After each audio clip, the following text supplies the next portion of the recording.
ಓಡಿದ್ರೆ ಗಾಡಿ ಮಾಡೋಕ್ಕೆ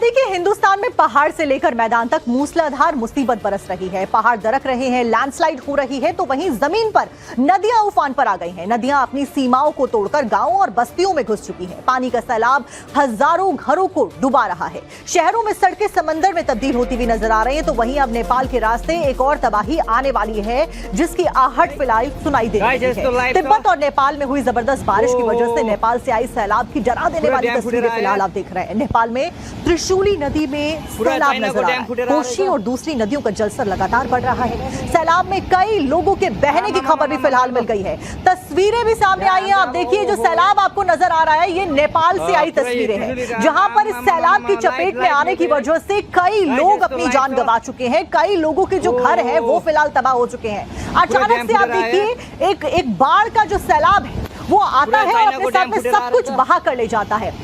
वहां पर जो लोग मौजूद होते हैं उनके बीच में इस पूरे एरिया में अफरा तफरी देखी जाती है। लोगों को समझ नहीं आता है कि कैसे क्या हो गया। जब तक वो समझ पाते तब तक काफी तबाही हो चुकी थी। अब आप देखिए, ये जो पुल आपको नजर आ रहा है, ये देखिए कैसे ये पुल भी इस पानी की जद में आ जाता है और ये हिस्सा यहाँ पुल का टूटता हुआ, और ये देखिए पुल भी तिनके की तरह बहता हुआ नजर आता है। अचानक से ये फ्लड आती है क्योंकि लगातार तिब्बत वाली तरफ नेपाल से जुड़ने वाली जगहों पर बारिश हो रही है। बारिश का आलम यह है कि इस तरीके की जो तस्वीरें हैं वो नेपाल से सामने आ रही हैं। अब आप देखिए, जो हाइट पर खड़े हुए लोग थे वो भी हैरान परेशान हो जाते हैं। इस वीडियो में नजर भी आ रहा है कैसे ये लोग डरे सहमे हुए नजर आ रहे हैं। अफरा तफरी मच जाती है और चंद सेकंड के अंदर ये पानी का रौद्र रूप अपने साथ में इस पुल को भी तिनके की तरह बहाता हुआ अपने साथ में ले जाता है, जिसकी वजह से फिलहाल नेपाल में डर का माहौल देखा जा रहा है। शासन प्रशासन सरकार के सामने चुनौती है लोगों को सुरक्षित स्थानों पर शिफ्ट करने की, जहां पर अलर्ट जारी किया गया है। वहीं लगातार लोगों को हिदायत दी जा रही है कि अपने घरों से बाहर ना निकले, जरूरी हो तभी निकले, और जो लोग तटीय इलाकों के आसपास है जहां पर अलर्ट जारी किया गया है उन इलाकों को तुरंत खाली करने के लिए भी लोगों से कह दिया गया है। लेकिन आप देखिए, सबसे ज्यादा हैरान कर देने वाली वीडियो जो है वो फिलहाल नेपाल से यही सामने आया है, जो आप अपनी स्क्रीन पर देख रहे हैं। कैसे पानी का सैलाब दिखाई दे रहा है। तिब्बत की तरफ से रसूवा में भारी बाढ़ आने की वजह से त्रिशूली नदी का जलस्तर तेजी से बढ़ रहा है नेपाल में, और आप देखिए कैसे रौद्र रूप जो नजर आ रहा है पानी का वो समझा जा सकता है इन तस्वीरों में। तो ये हाइड्रो प्रोजेक्ट की तस्वीरें आप देख रहे हैं। न केवल पुल बहे हैं, घर, मकान, दुकान, गाड़ियां, सब कुछ तिनके की तरह बही है, बल्कि नेपाल का ये हाइड्रो प्रोजेक्ट प्लांट है जिसको भारी नुकसान लगातार हो रही बारिश की वजह से झेलना पड़ रहा है। त्रिशूली नदी में आए सैलाब की वजह से आसपास के गांव में अलर्ट जारी किया गया है। गांव का संपर्क आपस में टूट गया है, पुल बह गए हैं। ये पुल बहने का वीडियो एक बार आप फिर से देखिए, कैसे अचानक से सैलाब आता है और अपने साथ में सब कुछ बहाता हुआ चला जाता है। और इस सैलाब की ताकत के आगे ये मजबूत लोहे का पुल भी, जो कि बहुत बड़ा है, आप देखिए दो जगहों को आपस में जोड़ता हुआ एक इंपॉर्टेंट इंटीग्रल रास्ता जो ये है, जिसको जोड़ने के लिए ये पुल बनाया गया था। और भारी भरकम लोहे का पुल भी इस सैलाब की ताकत के आगे कैसे नहीं टिकता है। बेबस नजर आते हैं लोग। ये इन तस्वीरों को देखकर आप समझ सकते हैं। लोगों से फिलहाल प्रशासन के द्वारा, नेपाल सरकार के द्वारा अपील की गई है कि वो सुरक्षित स्थानों पर चले जाएं। पूरा डैम फुटेर आयो, पूरा चाइना को डैम फुटेर आ रहेछ। आमा यार बजारे गयो यार। काठमांडू से हमारे साथ में प्रकाश सीनियर जर्नलिस्ट जुड़ गए हैं ज्यादा जानकारी लेकर। प्रकाश जी, फिलहाल नेपाल सरकार के द्वारा क्या कुछ कदम उठाए जा रहे हैं? हाइड्रो पावर प्लांट से लेकर कनेक्टिविटी से सब कुछ क्षतिग्रस्त होता हुआ, डैमेज होता हुआ यहाँ पर नजर आ रहा है। गवर्नमेंट क्या कदम उठाने वाली है? The government just had an emergency meeting.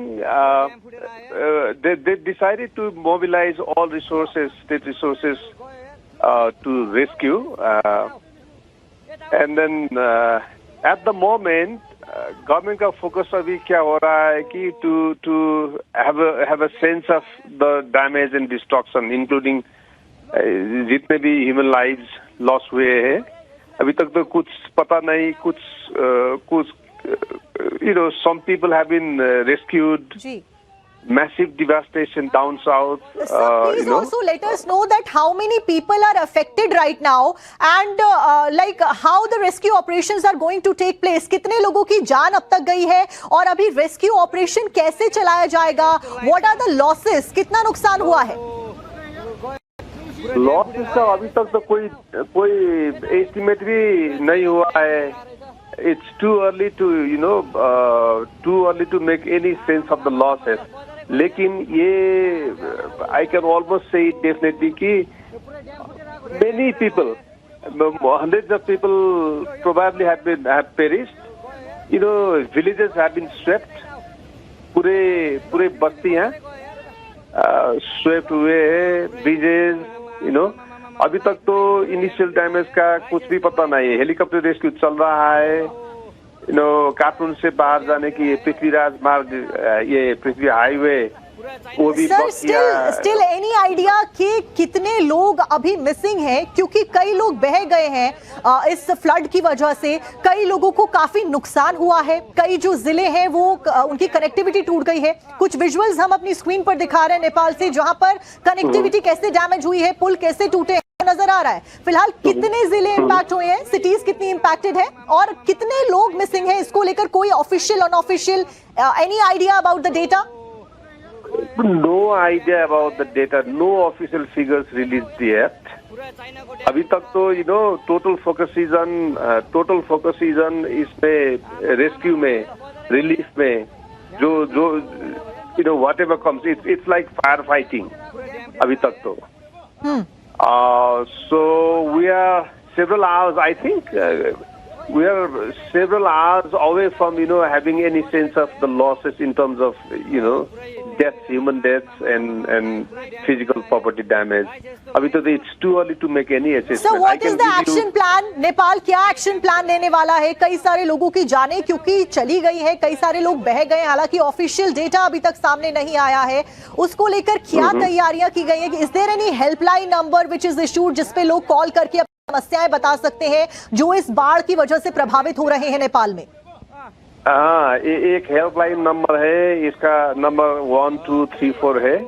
इसमें जो भी कॉल कर सकते हैं फॉर रेस्क्यू. बट देन अभी हेलीकॉप्टर से रेस्क्यू कर रहे हैं पूरे army, all security forces, security.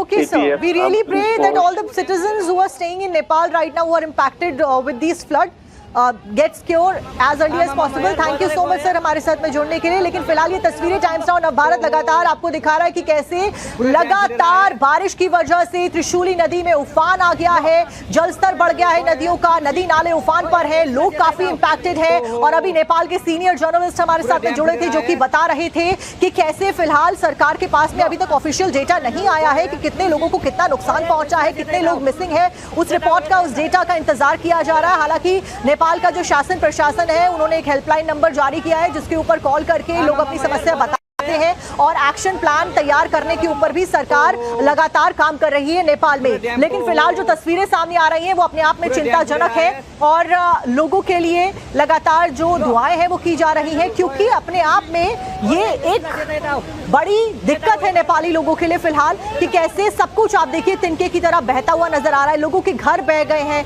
लोगों की दुकान, लोगों के मकान बह गए हैं. और आप खुद देखिए जो तस्वीर आपको नजर आ रही होगी जहां पर दोनों तरफ आपको घर ही घर नजर आ रहे हैं. प्रॉपर रेजिडेंशियल एरिया, प्रॉपर गांव आपको नजर आ रहे हैं जहां पर लोग रह रहे हैं, लोग वीडियो बना रहे हैं. वहां पर जो बीच में कनेक्टिविटी के लिए इकलौता पुल भी आपको नजर आ रहा है जो कि बाकायदा एक भारी भरकम लोहे का मजबूत पुल दिखाई देता है देखने के बाद में. वो पुल भी इस पूरे सैलाब के आगे टिक नहीं पाता है. और इन्हीं तस्वीरों के सामने आने के बाद में अब ये कहा जा रहा है कि आखिरकार कैसे जो लोग हैं वो अपने आप को सुरक्षित रख पाएंगे. इस सैलाब के आगे कुछ भी नहीं टिक पा रहा है. लगातार नदी नाले उफान पर हैं और अभी तक सरकार की तरफ से ज्यादा कुछ बड़े कदम उठाए नहीं गए हैं. कोई बड़ा एक्शन प्लान उनके पास नहीं है. ऐसे में जाहिर तौर पर खाने पीने की दिक्कतें हो सकती है, कनेक्टिविटी की दिक्कत हो सकती है. लोगों का डेटा भी अब तक सरकार के पास सामने नहीं आया है कि कितने लोग कहां से मिसिंग फिलहाल हैं. धीरे धीरे जैसे ये जलस्तर कम होगा तभी जाकर कुछ आकलन, कुछ आंकड़े सामने आ पाएंगे, कुछ आकलन किए जा सकेंगे.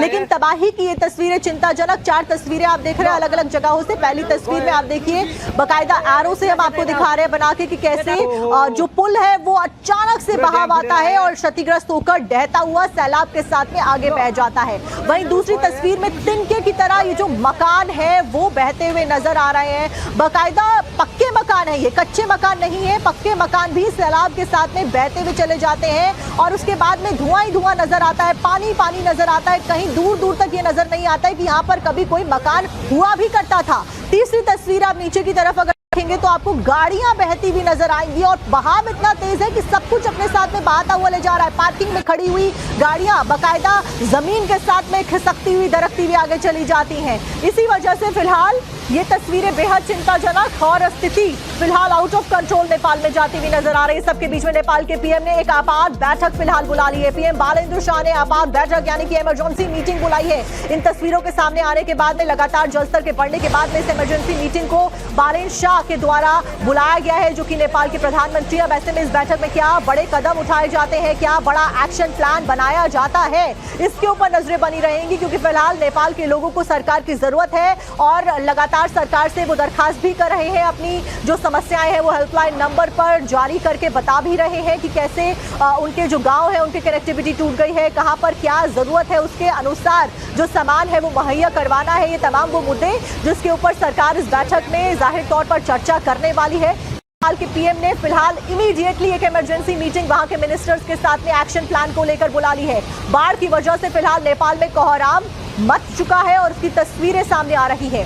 अब बैठक कितनी देर में शुरू होती है, कब तक ये बैठक चलती है और उसके बाद में नेपाल की सरकार के द्वारा क्या एक्शन प्लान बनाया जाता है, बालेंद्र शाह क्या बड़ा कदम उठाते हैं, ये फिलहाल सबसे इंपॉर्टेंट हो जाता है। सबके बीच में एक और बड़ी ब्रेकिंग आपको बता दें, नेपाल से ही सामने आ रही है। लगातार मॉनसूनी आफत की वजह से नेपाल में स्थिति अनियंत्रित होती जा रही है। नेपाल में आए सैलाब से जुड़ी हुई एक और बड़ी अपडेट, कैलाश मानसरोवर जाने वाले 50 श्रद्धालु लापता बताए जा रहे हैं। सैलाब में आने के बाद में श्रद्धालुओं से संपर्क नहीं हो पा रहा है, तो आप इस खबर को समझ सकते हैं कि कितनी ज्यादा चिंताजनक स्थिति फिलहाल उत्पन्न हो गई है। भारत से भी कैलाश मानसरोवर की यात्रा करने के लिए बड़ी तादाद में लोग जाते हैं और सावन का महीना क्योंकि चल रहा है, ऐसे में बड़ी तादाद में लोग सावन के महीने में कैलाश मानसरोवर की शिव भक्त जो है वो यात्रा करते हैं। ट्रैक है बहुत कठिन होता है, पूरा का पूरा जो ट्रैक होता है। और अब ये कहा जा रहा है कि लगातार बारिश की वजह से, बाढ़ की वजह से स्थिति इतनी ज्यादा अनियंत्रित हो गई है कि जो 50 लोग हैं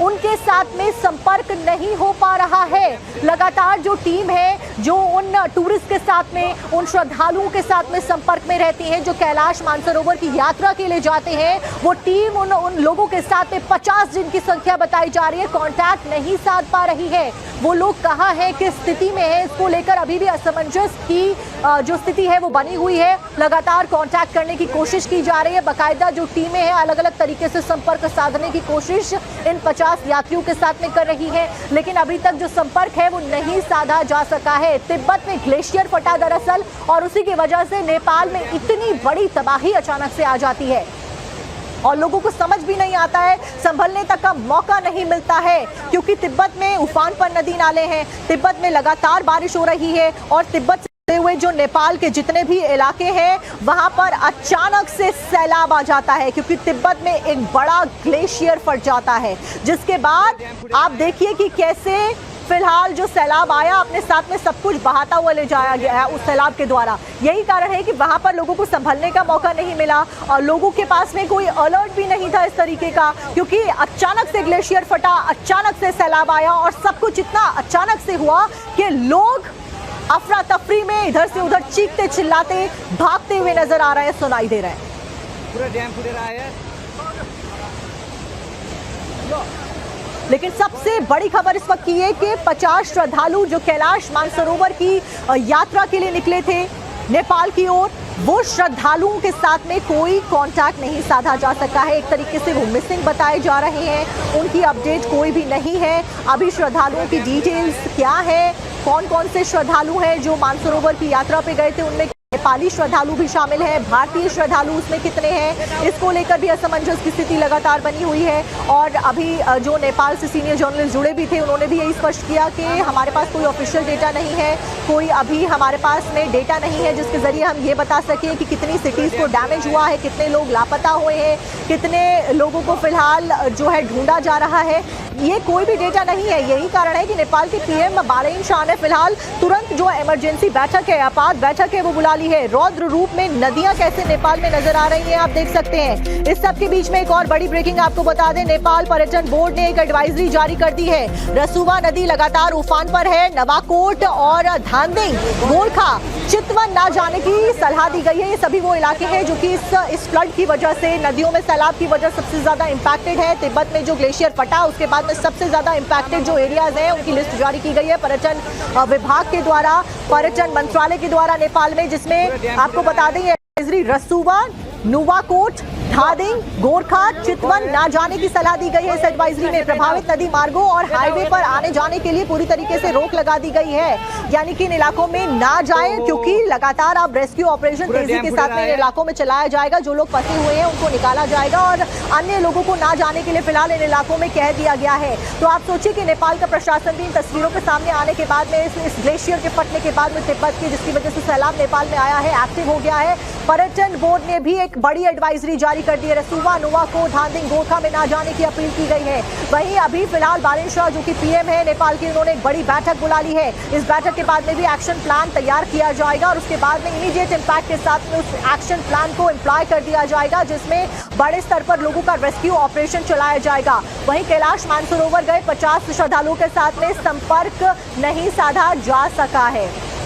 तो लगातार जो बाढ़, बारिश की वजह से तबाही हुई है नेपाल में, उसकी हर एक अपडेट, हर एक तस्वीर, हर एक डिटेल ब्रेकिंग के साथ में टाइम्स ऑन भारत आपको दिखा रहा है। ये 4 तस्वीरें फिलहाल सबसे ज्यादा चिंताजनक, सबसे ज्यादा खतरनाक नेपाल से जो सामने आई हैं आप देख रहे हैं, जो कि स्थानीय लोगों के द्वारा अपने कैमराज में रिकॉर्ड करके सोशल मीडिया पर पोस्ट की गई है। लगातार ये वायरल भी हो रही है, जो कि अपने आप में चिंताजनक है। रौद्र रूप में नदियां हैं, खौफनाक मंजर ये नजर आ रहा है। तो आप देखिए कि सरकार के लिए भी कितनी ज्यादा चिंताजनक स्थिति है। इन तस्वीरों को देखकर अंदाजा लगाया जा सकता है। आप देखिए कि कैसे ये जो सैलाब है अपने साथ में सब कुछ बहाता हुआ ले जा रहा है। अचानक से तिब्बत में क्योंकि ग्लेशियर फटता है और उसके बाद में नेपाल में ये बाढ़ आ जाती है। आप देखिए ये पूरा का पूरा पुल, ये पुल था मजबूत लोहे का पुल, जो कि कनेक्टिविटी के लिए बनाया गया था, इन दोनों गांवों को, शहरों को आपस में जोड़ रहा था। ये पुल भी इस तेज बहाव के सामने, सैलाब के सामने कैसे बहता हुआ चला गया, वो इन तस्वीरों को देखकर अंदाजा लगाया जा सकता है। वहीं जो लोग वीडियो रिकॉर्ड कर रहे हैं, ये डरे सहमे नजर आ रहे हैं, इनकी चीखें इस वीडियो में सुनाई दे रही हैं। फिलहाल जो नेपाल के पीएम है, इन तस्वीरों को देखने के बाद में आप देखिए पेड़ भी उखड़ते हुए जा रहे हैं, आसपास के घर भी यहाँ पर पूरे के पूरे डैमेज होते हुए देखे जा रहे हैं। यही कारण है कि इमीडिएट बैठक फिलहाल नेपाल में बुलाई गई है, आपातकालीन बैठक पीएम के द्वारा बुलाई गई है। ये 5 मंजिल से भी ज्यादा जो हाइट है, उसकी रफ्तार से, उसकी हाइट से ज्यादा ये पानी बहता गया। यही कारण है कि आसपास में जो लोग मौजूद थे, अब ये कहा जा रहा है कि वो भी इस सैलाब के साथ में बह गए हैं, क्योंकि आप देख भी सकते हैं कि कैसे जो ग्राउंड फ्लोर्स है, कई सारे बिल्डिंग्स के जो आसपास में नजर आ रहे हैं, जो फर्स्ट फ्लोर है, सेकंड फ्लोर है, वो भी इस बहाव के आने के बाद में पूरी तरीके से डूबे हुए देखे गए। वहीं ये पूरा का पूरा जो पुल है वो भी क्षतिग्रस्त हो गया, डैमेज हो गया, गाड़ियां बह गई, काफी नुकसान यहाँ पर हुआ है। दरअसल तिब्बत में अचानक से ग्लेशियर फटा और ग्लेशियर फटने की वजह से बहाव जो है तेजी के साथ में नेपाल में आता हुआ देखा गया और उसके बाद ये जो तस्वीरें हैं चिंताजनक ये सामने आती हैं, जिसमें काफी नुकसान हुआ है। फिलहाल आपात बैठक में क्या निर्णय लिया जाता है, किस तरीके से एक्शन प्लान तैयार किया जाता है, कैसे उसको इम्प्लॉय किया जाता है, कैसे रेस्क्यू ऑपरेशन चलाया जाता है, इसमें नुकसान कितना हुआ है, ये सभी जानकारियों का इंतजार फिलहाल किया जा रहा है। गाड़ियां बह गई हैं, घर बह गए हैं, लोगों के रोजगार बह गए हैं, उसके साथ साथ में कनेक्टिविटी एक बड़ी समस्या, क्योंकि आपस में संपर्क नहीं साधा जा सक रहा है। जो टावर्स हैं कई सारे, उनको नुकसान पहुंचा है, जिसकी वजह से जो लोगों के कॉन्टैक्ट्स हैं वो भी नहीं किए जा रहे हैं। वहीं सबसे बड़ी बात यह कि कैलाश मानसरोवर जो 50 श्रद्धालु गए थे वो भी संपर्क से बाहर बताए जा रहे हैं। ऐसे में क्या वो सभी श्रद्धालु जो 50 जिनकी संख्या बताई जा रही है वो सुरक्षित है, नहीं है? उन श्रद्धालुओं में कितने भारतीय थे, कितने नेपाली थे, इसको लेकर भी अभी जो असमंजस है वो लगातार बरकरार है। लेकिन लगातार हम आपको तस्वीरें दिखा रहे हैं एक एक कि कैसे नेपाल में रौद्र रूप फिलहाल मौसम का देखने को मिल रहा है, नदी नालों का देखने को मिल रहा है। नीरज हमारे साथ काठमांडू से सीनियर जर्नलिस्ट जुड़ गए हैं। नीरज, फिलहाल तस्वीरें एक बार हम लगातार दर्शकों को दिखा रहे हैं, आप बताइए कि क्या कुछ स्थिति है, बैठक में क्या कुछ निर्णय लिया जाएगा, इमीडिएट एक्शन प्लान नेपाल के पास में क्या है इस आपदा से निपटने के लिए? जी नमस्कार। जो अभी यहाँ ताजा हाल में नेपाल में बहुत ज्यादा क्षति हो गया है। जो तिब्बत की ओर से जो नदी का जो बहाव रुक गया था, जो लैंडस्लाइड के कारण से, वो अचानक फूटने के कारण से नेपाल में बहुत बड़ा क्षति हुआ। और अभी नदी का जो बहाव है त्रिशूली मुगलिन तक आ गया है और वहां से फिर नीचे तक जो है अभी नेपाल होते वो नदी भारत की तरफ बहने की तरखर में है। और वहां पर एक तो हाइड्रो पावर भी नुकसान हो गया है और उसमें जो रसुआ गढ़ी था चाइना से लगा गांव ही वहाँ पे बर्बाद हो गया है। और एक तो स्कूल बहुत भी वहाँ पे मिसिंग है। अभी उद्धार का कार्य चल रहा है। सरकार ने वहाँ पर उद्धार का कार्य एकदम तीव्र रूप से संचालित किया गया है। और एनटीसी एनसेल जैसे यहाँ पर नेटवर्क प्राइवेट कंपनी ने बहुत आदमी सबको सेवा भी दिया हुआ है कल के। और बहुत सारे भारतीय तीर्थयात्री सब जो वहाँ के दर्शन पे गए थे कैलाश मानसरोवर के लिए, वो सब भी वहाँ पे उस रास्ते में अभी प्रभावित हुए हैं। जी नीरज, क्या उनके साथ में जो श्रद्धालु गए थे 50 वो मिसिंग बताए जा रहे हैं, उनके साथ कोई संपर्क नहीं साधा जा सका है? संपर्क कैसे साधा जा रहा है? क्या कोई टीम सबसे पहले इमीडिएट इफेक्ट के साथ में वहां पर भेजी गई है? क्या कुछ उसको लेकर अपडेट है? नहीं, मैंने खुद वहाँ पे 2 भारतीय नागरिक से अभी संपर्क किया हूँ। वो लोग अभी सकुशल है। नेपाल सरकार उन लोगों को एकदम वहाँ पर से उद्धार कार्य हेलीकॉप्टर के माध्यम से, आर्मी के हेलीकॉप्टर से वहाँ पर से उद्धार कार्य उन लोगों को किया जा रहा है। और जिसको अभी सुरक्षित स्थल पे है, सबको सुरक्षित स्थल से रखा गया हुआ है। लेकिन अभी तक इतना क्षति हुआ है धन का, वो अभी यकीन नहीं किया जा सकता क्योंकि क्षति बहुत बड़ा है। और ये अचानक तिब्बत की ओर से, चाइना की ओर से जो बाढ़ी आया है अचानक, ये नेपाल के लिए बहुत बड़ा क्षति का अभी विषय है। अच्छा, मौसम विभाग के द्वारा क्या कोई चेतावनी नहीं जारी की गई थी? क्योंकि लोगों के पास में कोई अलर्ट नहीं था, उनको संभलने तक का मौका नहीं मिला। और कितनी सिटीज अभी एस्टिमेट, कोई कितनी इम्पैक्ट हुई है सिटीज नेपाल की, नुकसान कितना हुआ है, कोई एस्टिमेट, रफ एस्टिमेट? जी सर, थोड़ा आपका आवाज डिस्टर्ब आने की वजह से मेरा वॉइस कट हो रहा था। यहाँ पे अभी कोई भी मौसम विभाग की वजह से पूर्व सूचना नहीं था नेपाल की ओर, नहीं तो इतना बड़ा धन के क्षति नहीं होता। शायद हो सकता है कि जो तिब्बत की ओर से कुछ नेपाल को कोऑर्डिनेट नहीं हो सका हो, इसकी वजह से यहाँ पर कुछ उतना सूचित नहीं किया गया था। नहीं तो हाइड्रो पावर भी एक तो वहाँ पे बहुत सारा बर्बाद हुआ है।